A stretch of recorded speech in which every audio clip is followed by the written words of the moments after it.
Blog Talk Radio.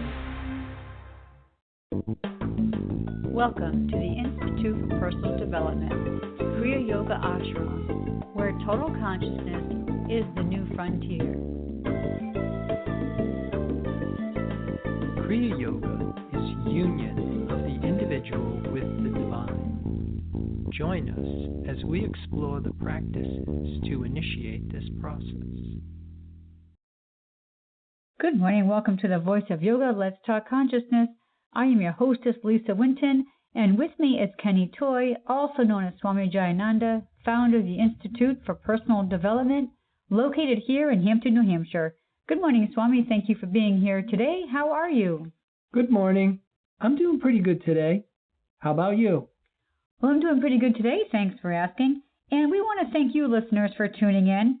Today on the Voice of Yoga, we will discuss the importance of understanding the Father Principle in personal development. Listen as we explore the biblical statement, I and the Father are one. In this show, the focal point is the concept and principle of oneness. The goal of Kriya Yoga is to total consciousness, but it begins with union with the divine. Welcome to the Voice of Yoga. We are talking consciousness. So, Swami, let's talk about that statement, I and the Father are one, which is located in the book of John 10:30. What would you like our listeners to know? Well, I think it's a goal that we are trying to achieve, but it's more of a discovery than something that we have to do, because the reality of it is that we are already one with the divine. But we think that we're separate oftentimes, and that becomes part of our problems. That it's not real, it's imagined. But the way it plays out is that we think it's real, and part of it is because we believe that it's real. And it's our belief in it that perpetuates it. And it's quite an interesting dynamic that goes on. But Jesus' instruction that I and the Father are one is really, I want to say, our way out. Because what we really want to look at is, a few weeks ago we looked at Mother's Day. And the mother principle is the principle of manifestation. It's how things come into form. And it's how we nurture that which we put into form. We protect it. But the Father principle is more of the attractive outsider. That is what inspires us to leave what's safe, familiar, comfortable, and known to us, to move out of the testimony of our senses and explore consciousness, basically. And in the framework of doing this, the instruction of I and the Father are one becomes very helpful in that we realize that we're not alone. And the Bible tells us that we're made in the image and likeness of the divine. So everything that we're looking at, which is coming from the testimony of our senses, is in conflict with the instruction. So a big part of this process is that we have to separate from Mother. And then it was called the hero's journey, the dark night of the soul. That it's like the caterpillar goes into a chrysalis before it becomes a butterfly. That we must first divide and conquer before we can unite and stand. And so first we have to separate from our attachment to sensual perception, from things visible and tangible. And in the framework of doing that, we want to try and get a grasp of this Father principle, this understanding of ourselves, which is in the form of spirit. And the thing that we want to know about being spiritual is that it's invisible and it's intangible. So we're moving away from sensual awareness and we're moving into the unknown and trying to rely on the sustaining infinite requires this thing called faith. Mm-hmm. Wow. So in preparation for today's celebration for Father's Day, I did print off quite a few quotes from the Bible having to relate to the Father. And so I have one here. It's from 1 Corinthians 8:6, and it states, "Yet for us there is one God, the Father, from whom are all things and for whom we exist, and one Lord, Jesus Christ, through whom are all things and through whom we exist." So I wanted to get your thoughts on that. So I understand about the God, the one God, the Father, whom all things and for whom we exist. But what does it mean when the Bible states that Jesus Christ, through whom all things and through whom we exist? I think I just needed some clarification on that. Yeah, that's the whole thing of the sonship, that the concept of the Son of God, that the way this plays out is that the human is God's idea. So if you drill down with that, it's kind of like we're Juliet trying to figure out who Shakespeare is. That we are basically the idea of God. And the Christ is not really a person. Jesus was the person, but the Christ is what I would call like the interpreter. The Christ is what enables human consciousness to perceive the presence of divine law. That's what makes this doable. That once we can perceive the presence of God, that's what changes everything. Mm-hmm. And the thing is that we can't be enamored with our senses. We can't be embroiled in the physical world and still have attention for spirit, for this invisible, intangible source.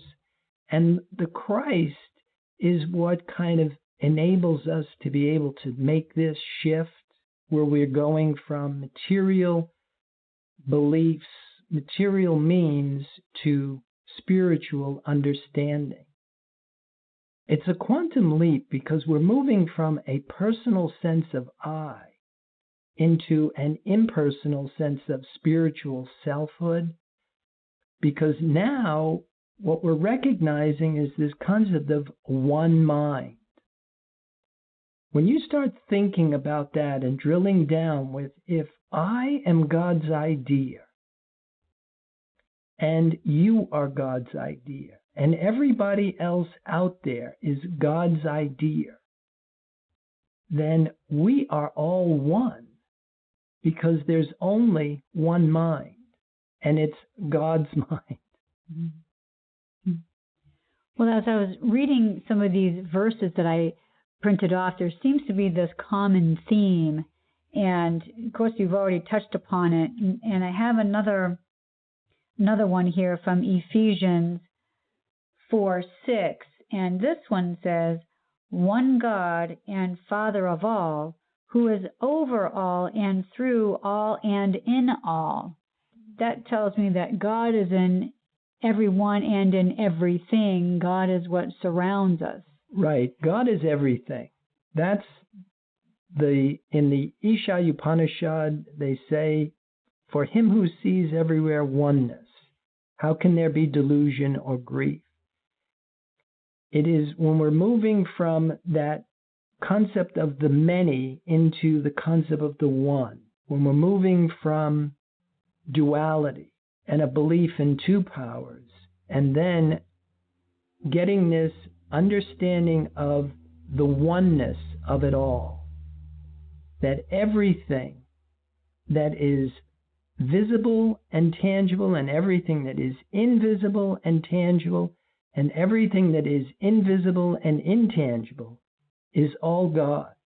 And I really like looking at it as consciousness, just pure consciousness, absolute consciousness. So I I have a question for you that I'll ask you right after I cite this verse from Matthew 23:9.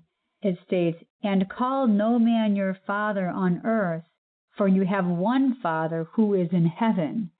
Now, obviously, those of us who are born into this dimension, we have fathers and we celebrate Father's Day. And what is your recommendation for us to celebrate Father's Day? Now, I know my dad passed away, but I'm going to wish him happy Father's Day. But so how do we go about trying to find this balance where we want to pay respect to our parents, but yet also understand what we were talking about earlier, that there is just the one Father? Yeah, I think more and more as you start to drill down with this and understand it, you really start to see that the external person that we call father or mother or whoever it might be is really a symbol for this Creator revealing itself through creation. And the more we identify with the invisible picture that is behind the actual person, the more spiritual we become, the more we get away from mortality and we start to glimpse immortality. We start to see that we are eternal spiritual beings. And then from that perspective, you really start to understand that nobody's born and nobody dies. But by the same token, it doesn't negate the simple fact that somebody near and dear to you has transitioned, but it makes it smaller.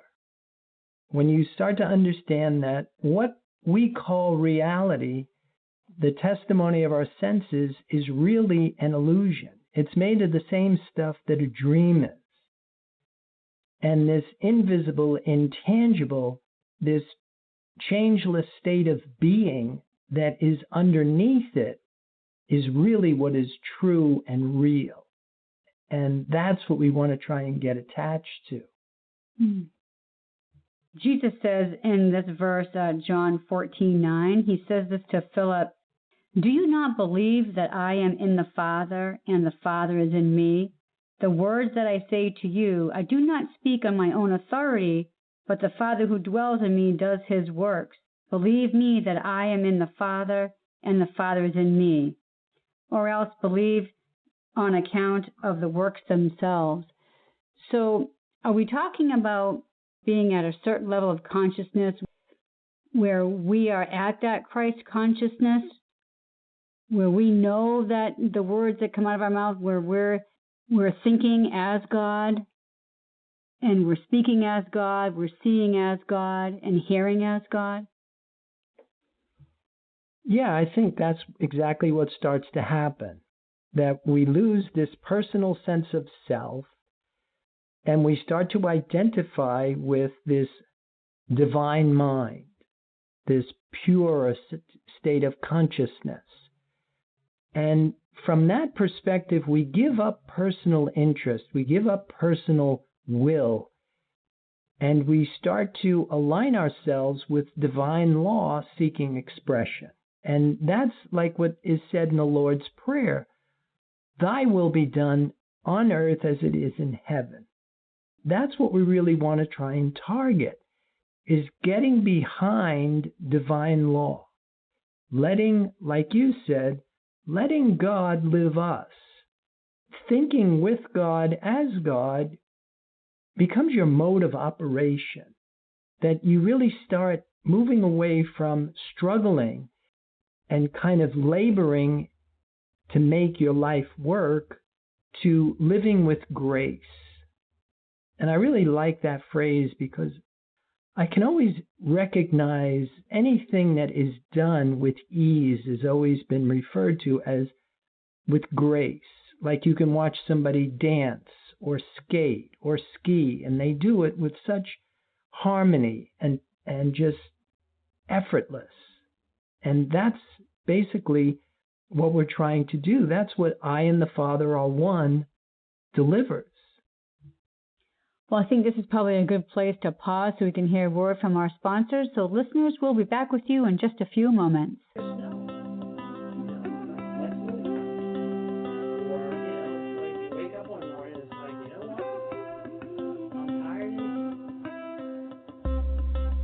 Kriya Yoga Theory 2 is a unique and revolutionary practice and forum designed to facilitate the growth process in human development.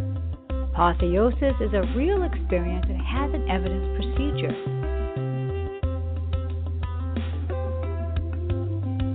You cannot lead someone to permanent change by doing for them what they must do themselves.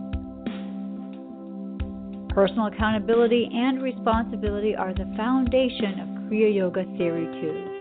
You must be engaged and devoted. Prana power brings virtue to overcome fear, wisdom to overcome ignorance, purpose to overcome selfishness, enthusiasm to overcome laziness.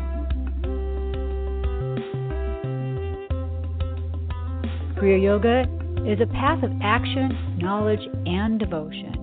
These sessions are a celestial positioning system to guide the individual into union with the divine. For more information or to sign up for your next session online, go to www.ipdtransform.com. Namaste.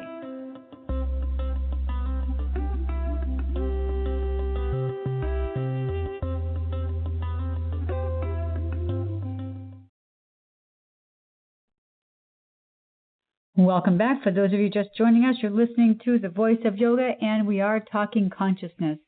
So, Swami, let's continue on with some of the verses that I have from the Bible about the Father. And this one is from 1 John 3:1. And this verse is, "See what kind of love the Father has given to us, that we should be called children of God, and so we are. The reason why the world does not know us is that it did not know Him." And I thought that was a pretty powerful verse. Yeah, it sure is. I think a big part of that is we must know ourselves in the way that we're known by the Father.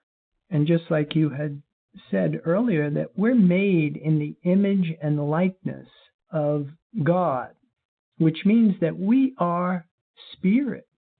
We are spiritual. And if we don't understand ourselves spiritually, then we don't understand God. And the other thing is that God, being the creative principle, has made everything in its image and likeness. And God does not really recognize anything that is unlike itself. That's where everything starts to reveal itself as far as the concepts of sin, sickness, suffering, and death as being unreal, unlike God, that they're not backed by truth. And what that means is that they do not have a life of their own, that sin, sickness, suffering, and death relies on human belief to sustain itself, to maintain itself. And the minute the individual gives up belief in it, it ceases to exist. That's an important thing. That's what Christian Science is founded on, is this discovery, this understanding of how universal law works. Mm-hmm. You reminded me of a quote that I've seen over the years, and something to the effect of that we are not human beings having a spiritual experience, but we are spiritual beings having a human experience. What is your take on that? Yeah, that's true. And ideally, we want to become a spiritual being continuing to have a spiritual experience, because if we are being human, then we are not being spiritual. And that's where all of our problems originate. That's what we call discord. That's what is referred to as living in sin. Sin meaning missing the mark. That we're outside of the Garden of Eden, a big part of our responsibility here is to get back to the garden, to get back in harmony with divine law. This separation initially, this journey, this process of us learning, and then the return to the Father. When we have that oneness with the Father, that's when we are in the kingdom of heaven. That's when we start to reap the benefits of this inheritance. So John 4:24 says, God is spirit, and those who worship him must worship in spirit and truth. I wanted to recite that verse because we've been talking a lot about truth in the last couple of months, and I'm talking truth with a capital T. So I wanted to kind of want to get your thoughts about that. Yeah, truth as opposed to error. That there is only one truth. There's only one God. There's only one number one need. And everything else misses the mark.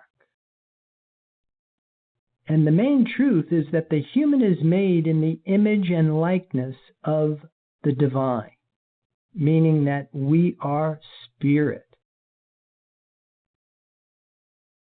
And it's very important that we know ourselves in the way that we're created, which means that we were created by God as spirit. And by us knowing ourselves as spirit, then we are in harmony with divine law. So in John 12:44-45, Jesus cried out and said, whoever believes in me believes not in me, but in him who sent me. And whoever sees me sees him who sent me. So obviously he's talking about the Father, about God. Yeah, and he's talking about oneness. If you're God's idea, then where's the separation? Where is there a you and a God? It's just the one. That's a revelation. That once we have that level of understanding and we start to see ourselves as this divine mind, the concept here is that then we start to think from God, not up to God, which is very different. When we're thinking up to God, then we have a belief in two powers. And we're in the realms of suffering and decay because we have a belief in good and evil. Now, once we make this conversion, and once we think differently, however you want to define this change that takes place, where now you have a belief in one power. From that perspective, if there's just one power, and that power is absolute goodness, then all there can be is absolute harmony, peace, love, happiness, health, abundance. And that's the template for creation. That's this invisible picture, the infrastructure of true reality. And anything that does not reflect those characteristics is not real. It is not backed by truth. It's not backed by divine law. And so as a result, the only thing that would perpetuate that is a belief in it.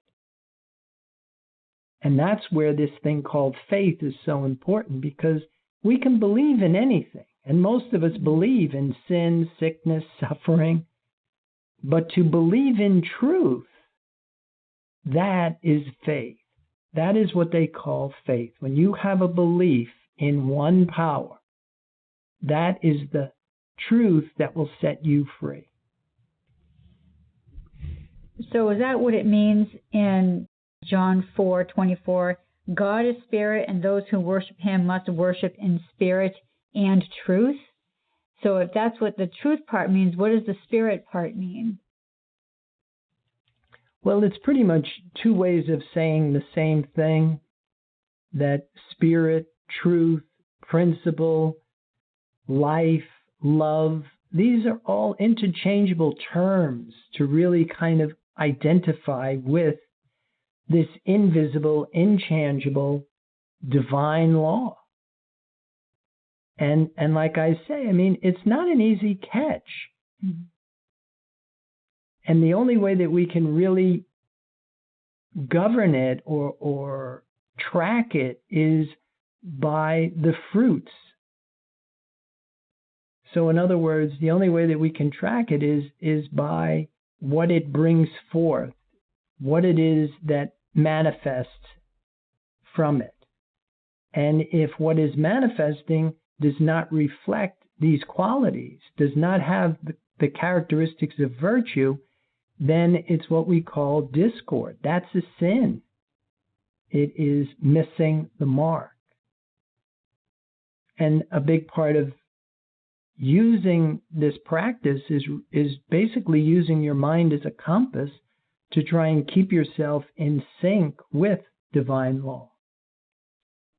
And so I guess that makes sense about what Jesus says in John 14:6. I am the way and the truth and the life. No one comes to the Father except through me.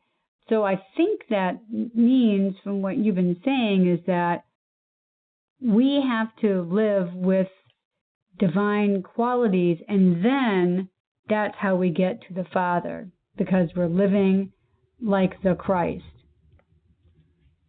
Yeah, that is what I call the physics of spirituality. That's the like attracts like. It reminds me of a siphon, that if you want to try and draw a liquid from a particular container and you have a hose, you can take that hose, and if you fill it with the fluid of that container, and provided that the container is higher than the hose, that you can dip one end into the container and the other one into another container or onto the ground or wherever you want to place that liquid, and then you take your finger off of that hose and it will flow. But if there is no fluid in that hose, then there's no connection. And that's kind of like what we have to do here. That's why in the Bible it says a good way to connect to God is to keep the commandments. But it's not just about the conduct. It's also about the connection. And that's where this whole thing of we must love the Lord thy God with our heart, our soul, our mind, and all of our strength comes in. We have to take a proactive stance on this. And then, of course, once we do that, then we create this reciprocity, that this invisible picture reveals itself with human attention. And that's the Christ. The Christ is when divine law appears in human consciousness. Well, I think it's probably about that time we need to start breaking down our show for today. So I'd like to invite you to visit the website, www.ipdtransform.com. Once you're there, you can make posts about this show, give us ideas for future shows if you like, and be sure to tune in to our weekly Facebook Live episodes we do every Wednesday at 5 o'clock. Be sure to tune in. Next week we'll have another great radio show for you. So, Swami, do you have any other final thoughts about today's program?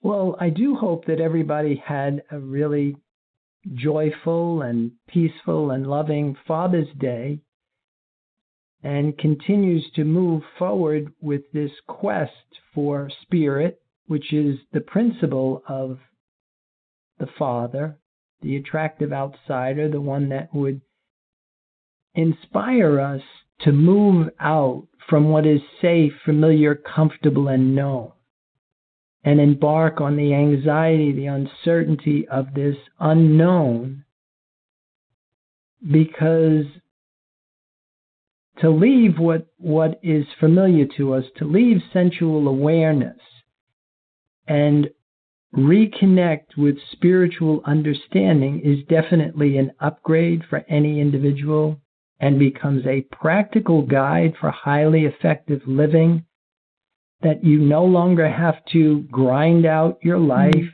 but you can live with the grace of divine love.